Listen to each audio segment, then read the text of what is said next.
Satnam, and welcome back to the channel.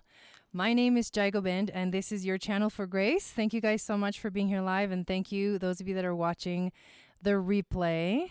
Happy full moon in Sagittarius. I am finally back home after a very long time. 2 trips, one to Egypt and another one that I just got back from Sedona, our goddess retreat, which was freaking phenomenal. And I'm still reeling from the magic of that experience and excited to talk about today this full moon in Sagittarius. So we'll do our ceremony tomorrow on the channel. Today, I just wanted to talk about the astrology, the alignments, what that means. I wanted to look at the human design chart and put it all together. Talk a little bit also about the gene key that this full moon is happening on and what wisdom, because Sagittarius is wisdom, this full moon is here to teach us. So the journey of every month starts on a new moon, ends on a full moon, and the full moon is all about completion. It's all about reaching the top of the mountain, the climax. It is the highest we're going to get on the journey. And from this point forward, it's going to start to wind down. The moon will go waning gibbous, eventually become balsamic again, and we'll have another new moon. So we are in this really powerful process. That background noise is my husband doing construction here. He's actually working on my office. He's putting in the floor, which is so freaking exciting. Oh my God, I can't even wait. It looks so good, you guys. I'll post pictures on my Instagram to show you. But hey, Lish, but I'm so excited to be back because I haven't been able to go live. I've not been home in the studio to be able to, you know, do the whole broadcast. So that's good. That makes me feel like, oof, finally made it back. And I love doing this. So let me look in the chat and see who's here. If you are here and you're watching, say hi. I love the live chat interaction. I'm going to say hi to everybody that has said something here. Hello, Rochelle.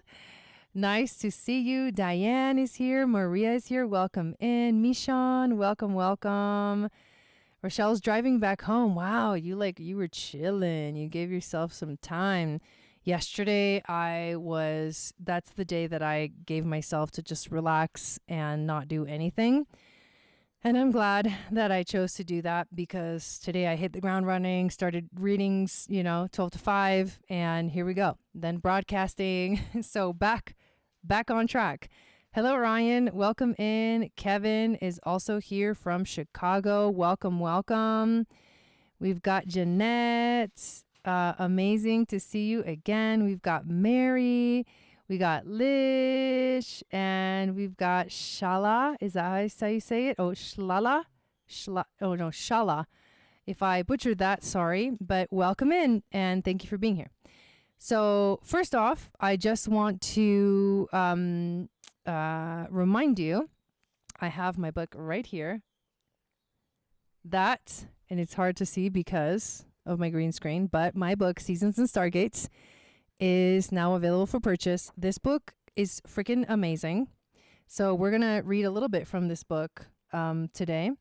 What I have done here is I have created a calendar of the astrological year where each season you get to learn about the different energies, the ruling energies, the ruling planets, the general manifesting that happens during that month, during that energy, the transits of the entire month, the entire time the sun is in that sign, an explanation, an astrology part where I talk about the astrology of the season and the significance of what it means. And then you get new and full moon channeled messages, as well as important information about the moon, what day it's happening, what degree, what stargates it's activating, what chakra, system of the body, gene keys and human design gates.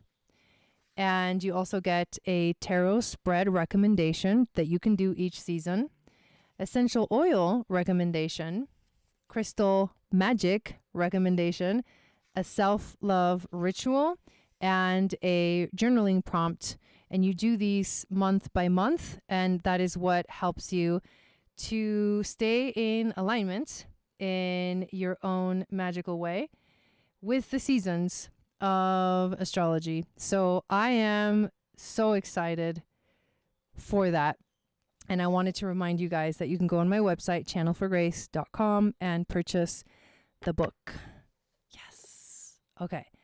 So let me take a picture of this chart because I don't think I did that yet. And then I'll be able to kind of draw on it and give you guys some more information that way. Oh, I did take a picture of it already. That's funny. Okay, let's see. Here. Okay. So, here we are. I'm going to share my screen. Allow.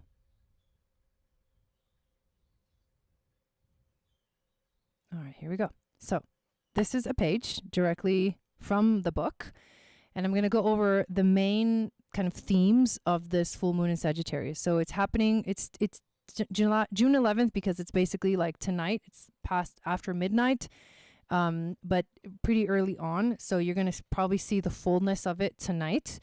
But tomorrow, like I said, we'll do our ceremony here on YouTube.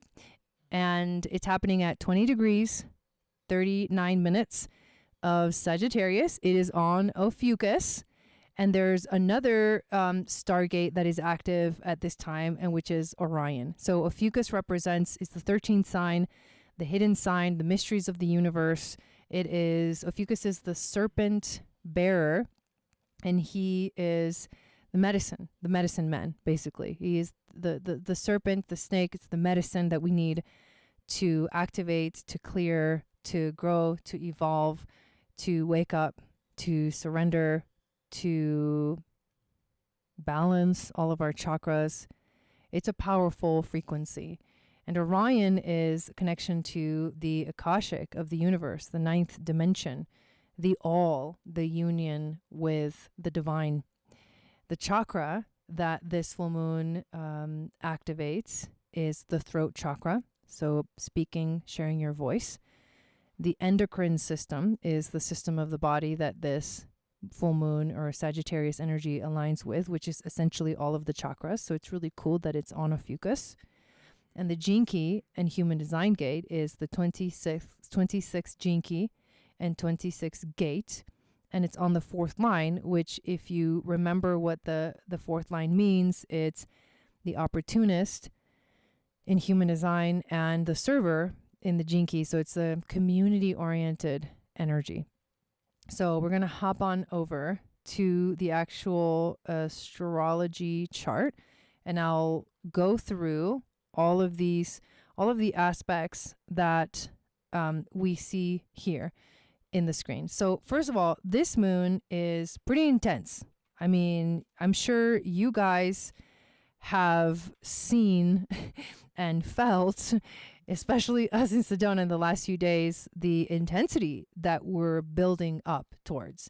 It's also been like the journey between the new moon in Gemini and the full moon in Sag has been really powerful, really magical, really connected, really activated. I basically finished, like I was in Egypt for the full moon in Scorpio. That was amazing. Then the new moon in Gemini happened when I got home from Egypt, and then the full moon is happening now. So we're in this very like transformational time. Sagittarius helps us to integrate. It's the sign that's ruled by Jupiter, and it helps us to grow and expand and evolve beyond our edge, like beyond the comfort zone. And it is about taking that leap of faith, literally leap of faith forward into the unknown, where you will learn new things and possibly, become a whole new person and start a whole new journey. Maria says, I felt drugged on Saturday self-tell day. That's crazy. Yeah, it's been, I have been with all the goddesses that joined me in Sedona. We've been in Sedona during this time, and oh my God, was it amazing. Yeah, Saturday was a powerful day for us. We got to visit the Palatki ruins. We got to go see the door, the ant door. Oh my God. I'll be sharing more about that, images and videos on my Instagram account. But it's been phenomenal, amazing. So here we are, full moon in Sag, opportunity for growth. I think this one is teaching us deep, deep wisdom. That's what Sagittarius represents. It's the teacher, it's the sage that has gone off on his journey to the mountaintop, to the cave, has meditated, for years, has become enlightened, reached, full awakening, and is preparing for his return to the people to share his story. So we are like that sage. We are like that being that is on a journey. This is a journey. Sagittarius is 100% a journey. And the moon here is inviting us into that journey. The aspects that are happening with this moon they're pretty intense, because if you see, for example, let's circle the moon right here, the nodes, the south node right there, 23. So moon is at 20, south node 23, north node 23, and then the sun at 20 are making, if you can see, a grand square in the sky. That is crazy. So this is this is potentially a highly karmic healing moment. And I do feel that very strongly. But it's whenever there's a square to the nodes, essentially what we are called into, it's like, I always get this visual of like we're standing at a crossroads, or we're just standing at a point where we're about to move forward, but there's an invitation to pause, to look back into the past, and to see where we've come from, how much we've accomplished, where we're at right now, which you can only do by looking back, right? And then turning the page and being like, this is where I'm going next. So this full moon is a realignment, a strong and powerful realignment for us.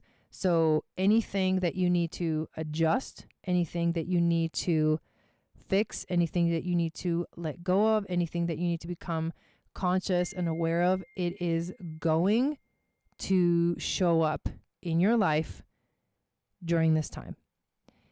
And also, because there's like a karmic energy to it, situations can show up that are here to heal, resolve any karma from earlier on in this life or even in a past life. So the opportunity is there. Now, when you have squares, they can be very challenging because the squares in astrology push us to action.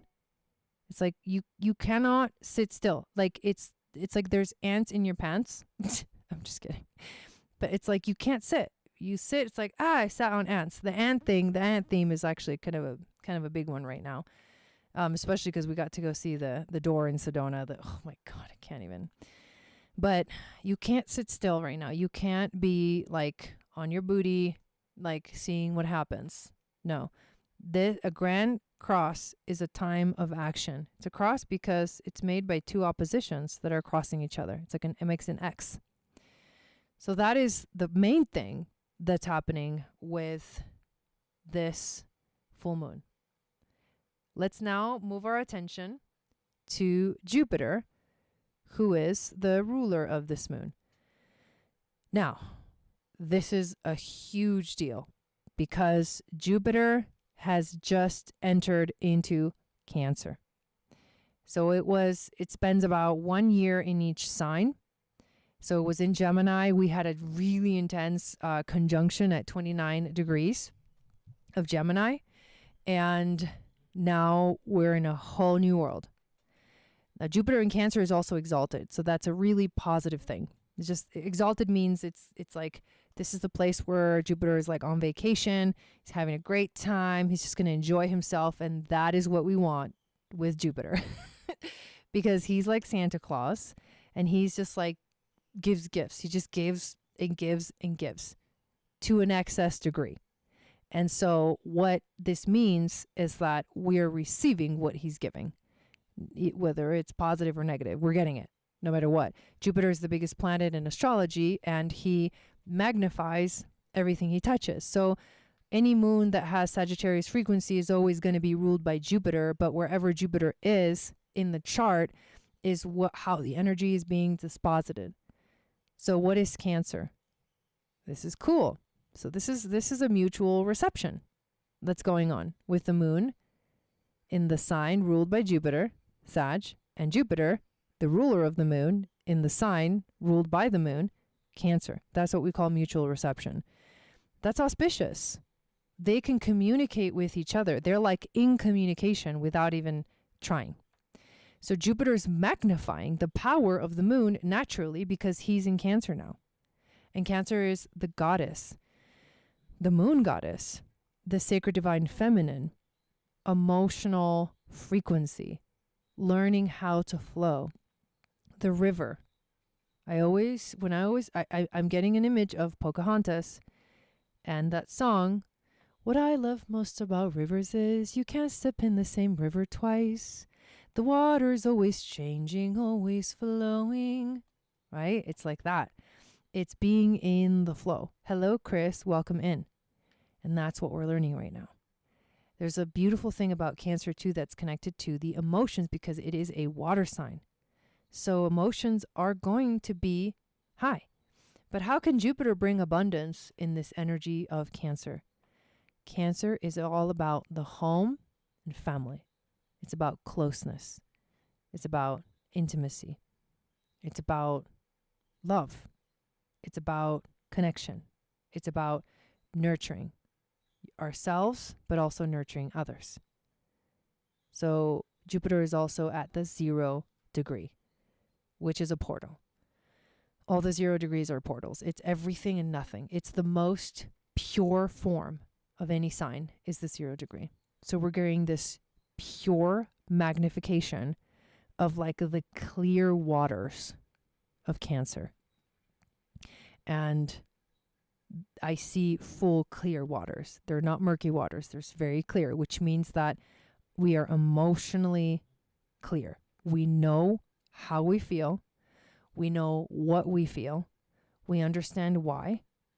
And we can, from that place of clarity, we can make important decisions, which we are making with the Grand Square. Where are we going? Which direction are we headed? Where is the adventure taking us next? So super beautiful, right? To add to that, Mercury is also in Cancer. So paying attention to your emotions is really important. Mercury rules the mind and communication, and this is emotional intelligence. Ooh, that just rang really strong. Emotional intelligence. What else is happening with this moon?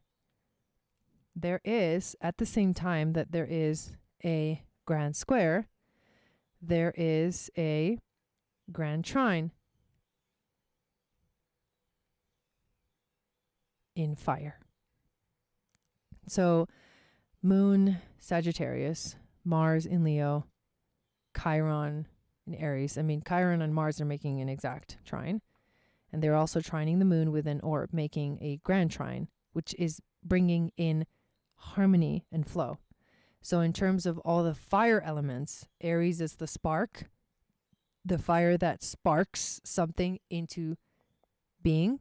And it's an initiation, which is on Chiron, so the wounded healer, to Mars in Leo, the fire that sustains. So drive and motivation, keep going, keep moving, don't stop. The Leo energy is a sustaining life force energy, comes from the power of the sun. So the initiation is into healing, the wound of feeling separate, of feeling different, of feeling unloved, of feeling not courageous, feeling weak. It's the hero's journey, which we're collectively already entering into. and then moving into determination through the lens of Leo, which is fixed determination and powerful love that moves you forward. Passion. It's passion, which leads into the full moon in Sagittarius, which is the fire that expands. So we're expanding the fire, and the Sagittarius represents the wildfire. Like it's like the spark, the fixed fire, the sustaining fire, and then the expansive, like freaking mutative. What's the word? It's the mutable fire. It's like wild. It's like a circus. This cross that we were looking at earlier between the moon, the nodes, and the sun is actually a mutable cross. And the mutable crosses are effing crazy. It is a circus that you cannot predict, you cannot control. Like, you're like, holy moly, what is happening? And you see all the stuff that's happening in the world, in the collective. I mean, right? Like, whoa. But this beautiful grand trine and fire is activating our courage, our passion, and our desire to grow. So I love that energy as well. There's a lot of like very powerful synchronistic alignments. We do have Venus making a square to Pluto. And at the same time, Pluto making a sextile to Neptune and Saturn. And then Neptune and Saturn making a sextile to Uranus, who's at 28 degrees of Taurus. He's getting ready. He's getting ready for Gemini, you guys. It's so intense. Uranus itself is trining with an orb Pluto. And also with an orb, the North Node. And then we have Mercury and Venus making a sextile to each other. And also Uranus squaring Mars. So there is a lot. There is a lot going on. It's like almost too much going on, right? So Pluto square Venus, that can bring up relationship issues, intensity in the space of relationships, things you got to fix, things you got to see, shadows that must be brought to light. It's like diving deep into the underworld and finding clarity by going inwards, not outwards. It's always inwards. Because as above, so below, as within, so without. Everything's always like a reflection of what's inside of us. And the journey is not to focus on what's on the outside, is to focus on what is this on the outside? What is it showing me about what's on the inside? We have the sextiles. The sextiles bring in the harmonious energy. So Pluto, sextile, Saturn, and Neptune. I would say it's deep intuition, deep knowing, important lessons that we need to learn. Remember, we're being initiated right now. We're in a deep, like powerful, activating initiation with Saturn and Neptune. And the sextile from Mercury to Venus that's the positive vibe. That's like the fun, like social, wanting to be social. The square from Mars to Uranus is like unpredictable things happening. Like that is challenging. That square is like volatile in a sense. It's almost like Mars square Pluto, but it's different because I feel like it's just bringing in unexpected change and possibly aggression too. So it's quite powerful. And then one last thing is there is a quincunx from Pluto to Mercury and Jupiter, who is the ruler of the moon. So the quincunxes can be, when they're yod, it's the finger of God. When they're alone, it's a little bit like a square, but it's like a nudging into something here needs to be looked at. Something here needs to be seen in order to be healed. It's always in order to be healed, in order to be released, in order to create more space, in order to learn. So yeah, if you have a Sag moon, like this is a powerful one. This is an intense one. So a lot going on in that space. So now let's take a look at the human design. So here we have this chart, and you can see that if we're only looking at the personality side, because that's what we do when we look at transits, the planets are not connecting any channels. So this is like, for in one way it can feel like when you look at this chart, it's basically looks like a reflector, right? No defined center. So when you have no defined centers, like when there's no channels defined and there's no definition in the centers, essentially what this feels like is like being a leaf in the wind, reflecting everything around you, taking on other people's everything, and needing to, what's important is needing to recognize when you've had enough, you've overwhelmed yourself, your energy, your nervous system, and you need to take care of yourself. It's also recognizing that we can all feel very psychic, intuitive, and on point with reading energy. Always in the space of clarity, always in the space of clarity. That's going to be the best way to use intuition. And of course, you got to look at what's your authority and what's your strategy in human design, because that's going to help you personally make important decisions right now, right? That grand cross is like, crossroads. We're at a crossroads, and it's like the Two of Swords. We need to decide. We need to adjust, reset, move forward, renew.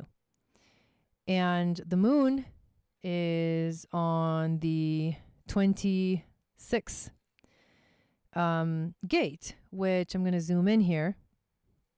This 26th gate is found in the ego center.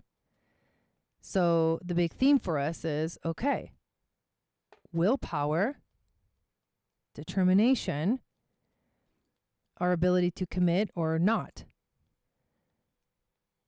This 26th gate is a very interesting one because it is tribal circuitry, which is interesting because it has to do with the tribe. It has to do with the people, the community. The 26th gate is called the gate of the egoist. Interesting, right? The taming power of the great. These are people whose goal is to attain a maximum reward for minimum input. It's represented by the archetype of the salesperson. These people can take something that is only a raw potential and twist it around in their fingers and transform it into something marketable. This is the gate of the trickster, who has the confidence to manipulate any situation to their own advantage. Sometimes they get caught.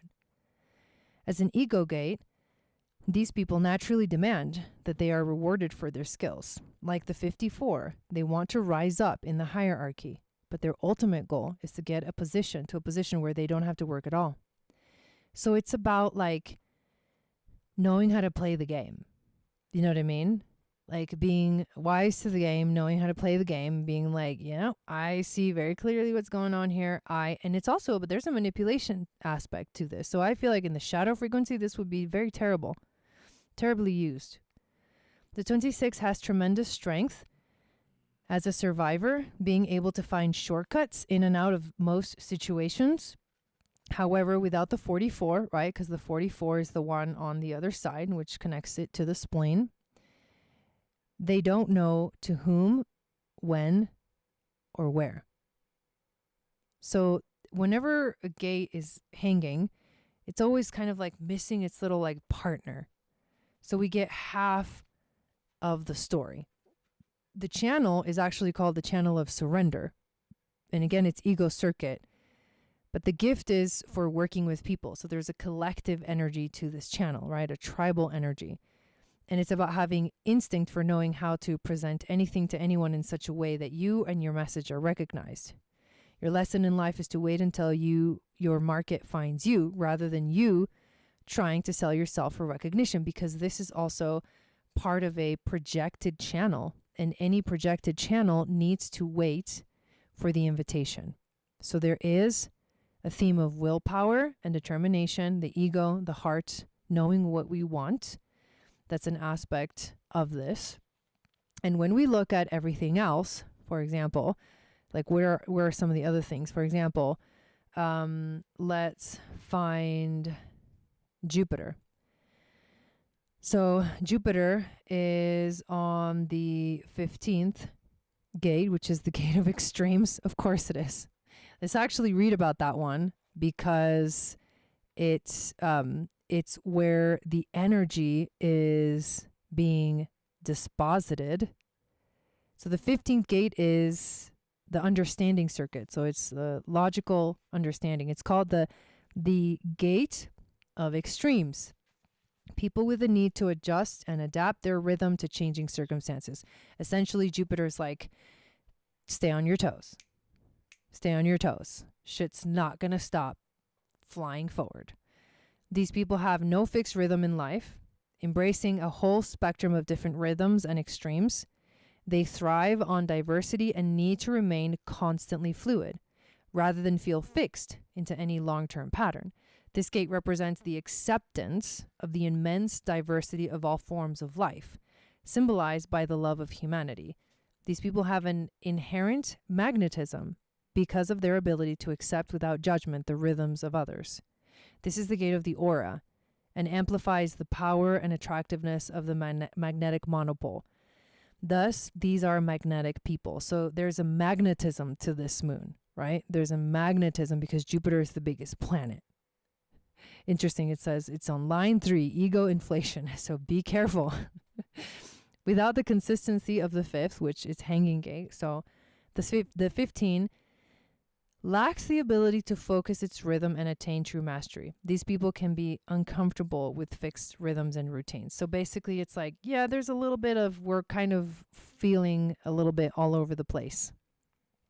Let's find where the nodes are, because remember that this moon is making a square to the nodes. So we've got North Node on the 36 and South Node on the 6. And so these are in line 1, which is individual energy. It's a focus on the self. So self-absorbed energy. So the 36 and the 6. So let's find, where are those? Well, they're both in the solar plexus, which is the center of emotions, feelings, waves. So the 36 is called the gate of crisis, the darkening of the light. So let's read about this 36 gate.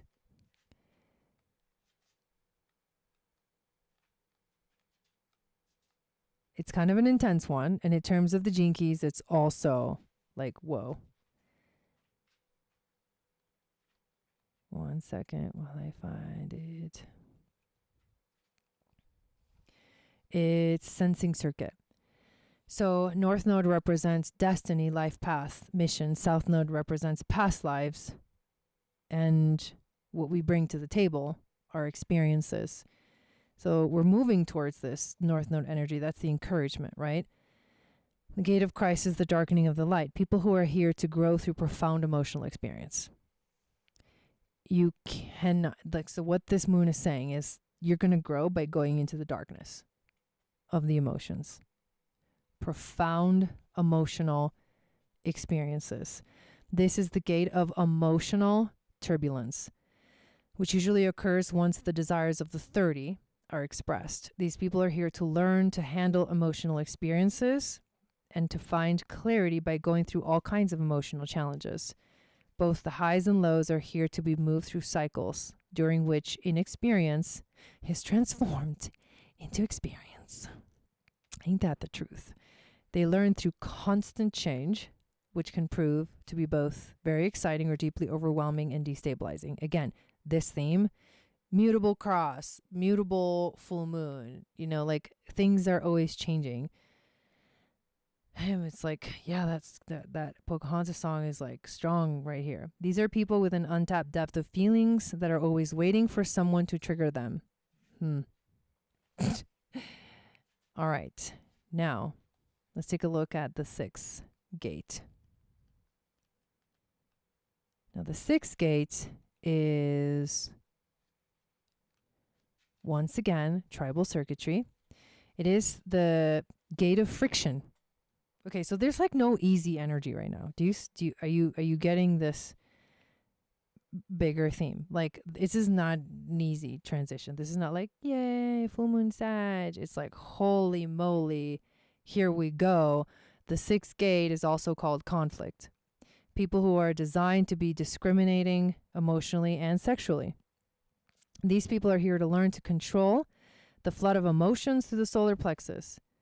This gate is like a border guard that governs when we open or close, when we're open or close to intimacy. It also expresses all the potential streams of awareness and emotional waves from the solar plexus center. So because this is on a line 1, the energy is retreat. Like retreat into yourself. Hang on. That's incorrect because I had the wrong one up. No, it's still the first line. Okay, it is. Yeah, of course, because they're exactly opposing. So retreat into the self. The fundamental design component of progress, that law that growth cannot exist without friction. South node. And then north node, the rule of cycles in which decline is a natural but not enduring stage. Kind of heavy. Definitely not the easiest of energy. Activating too, because on the 25th, you got Saturn and Neptune, the gate of the spirit of the self. And this is part of that channel of initiation. The perfection of action through uncontrived and spontaneous nature. On the 45, we have the sun, the gate of the gatherer. A natural and generally beneficial attraction of like forces, giving us direction. On the 8th, we've got Uranus, handy dandy Uranus, holding it together, the gate of contribution, the basic worth realized in contributing individual efforts to group goals. Line 5, Dharma. Wow. Who do we got on the 29?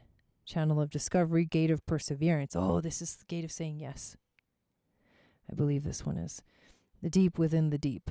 Persistence, despite difficulties, has its inevitable reward. So Mars is teaching us this, to evaluate the situation, but be persistent.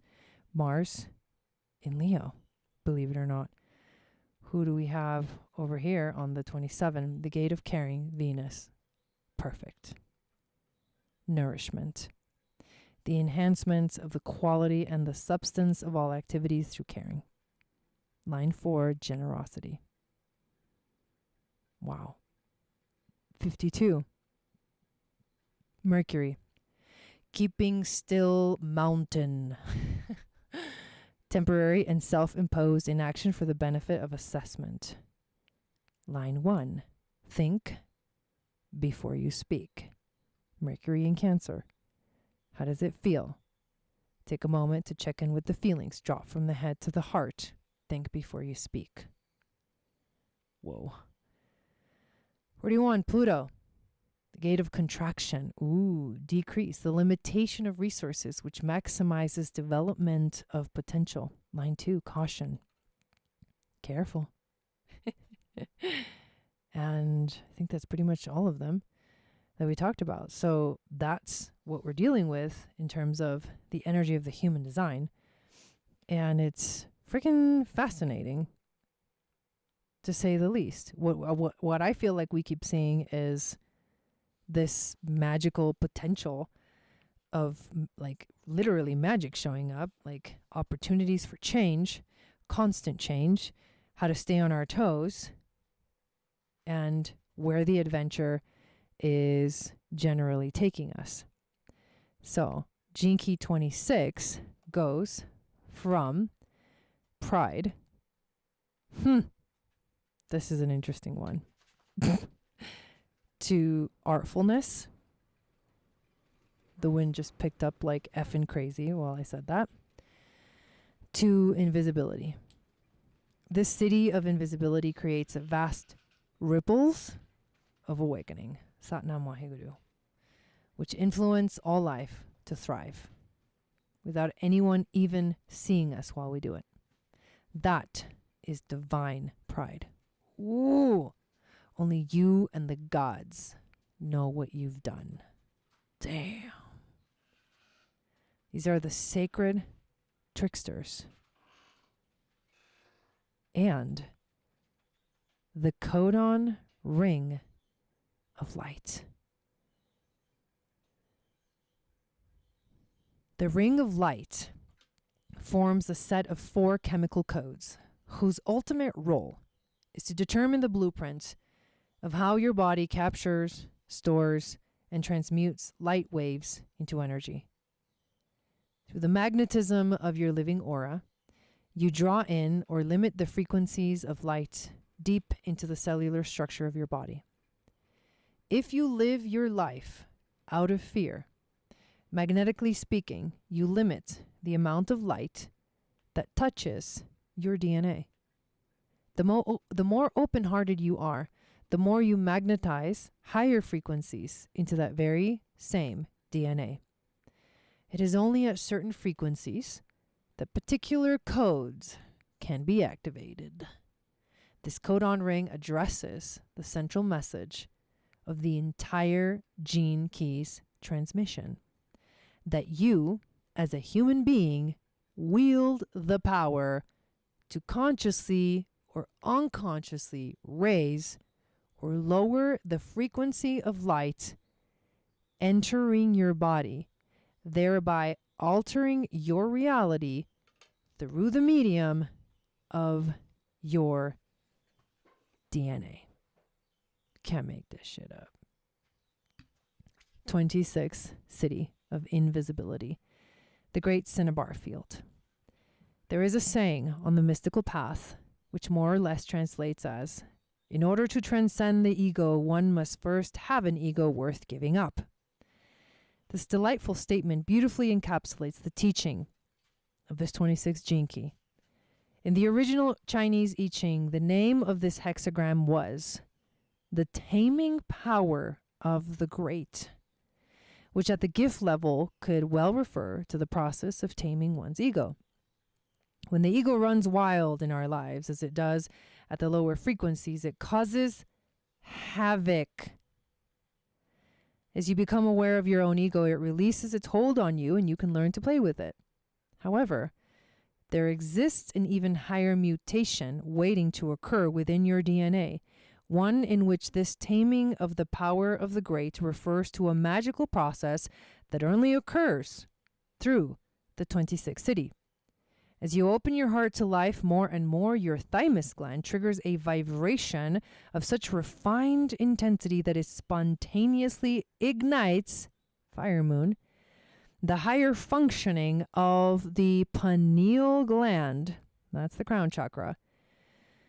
As most esoteric systems testify, the pineal gland opens a chemical pathway within your brain that allows you to access cosmic consciousness.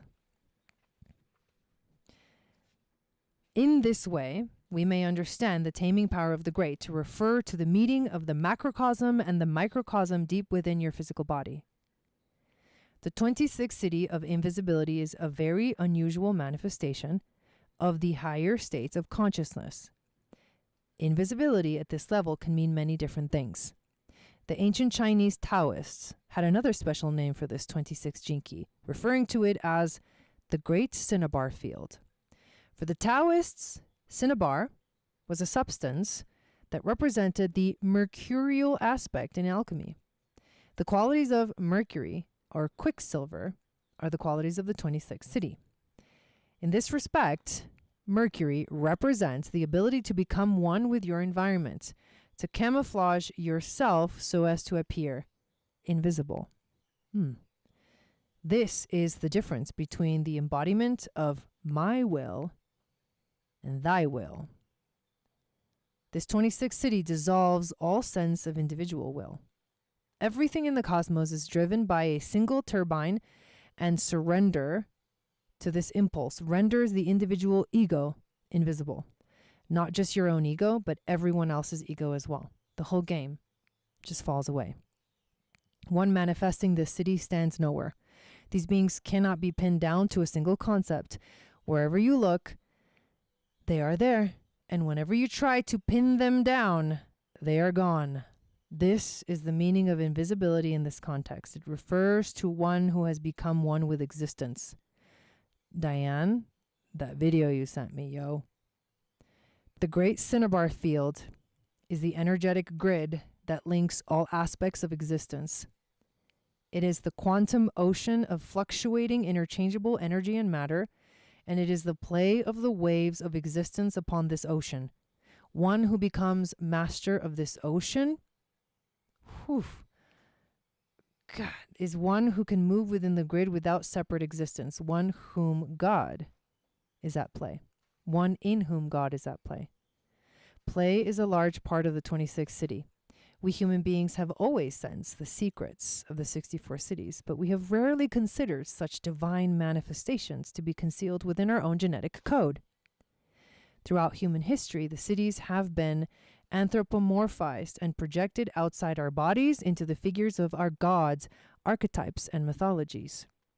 The gods of the 26th Jinki are the trickster gods, the Nordic Loki, the American Indian Coyote, or the Hindu monkey god, Hanuman. These are the great archetypes of shape-shifting.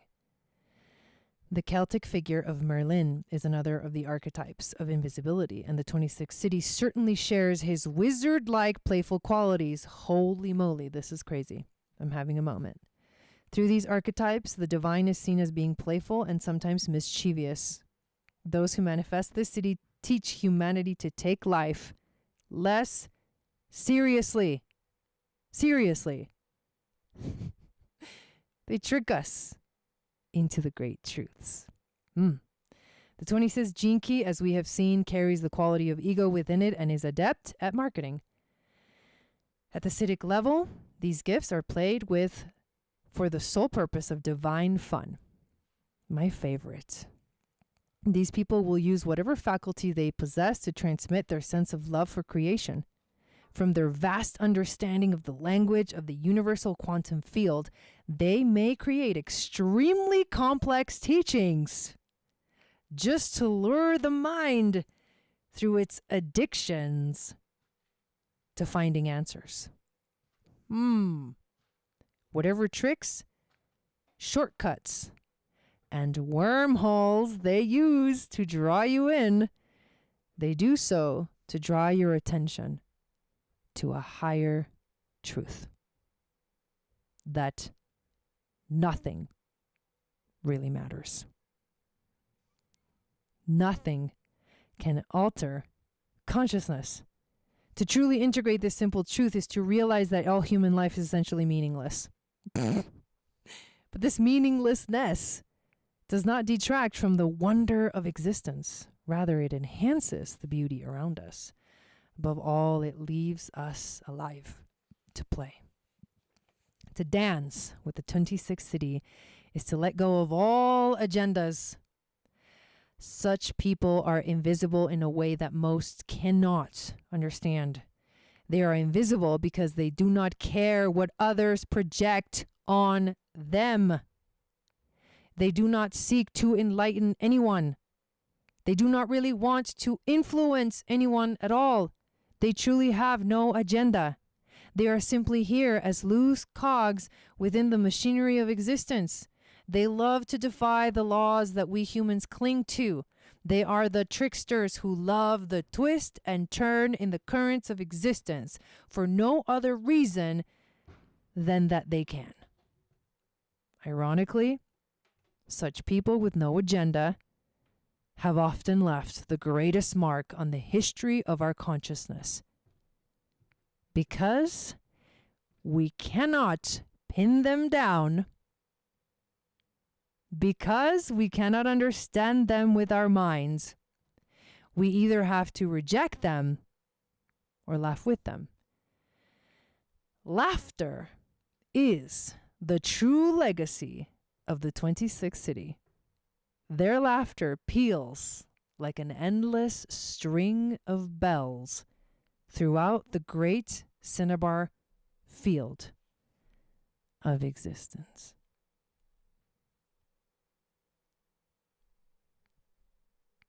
So,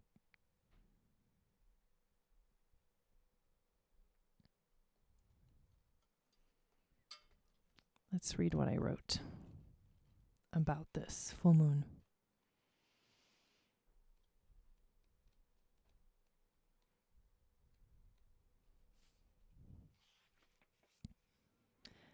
There is a battle of the gods going on in the sky, and the chaos descends to earth.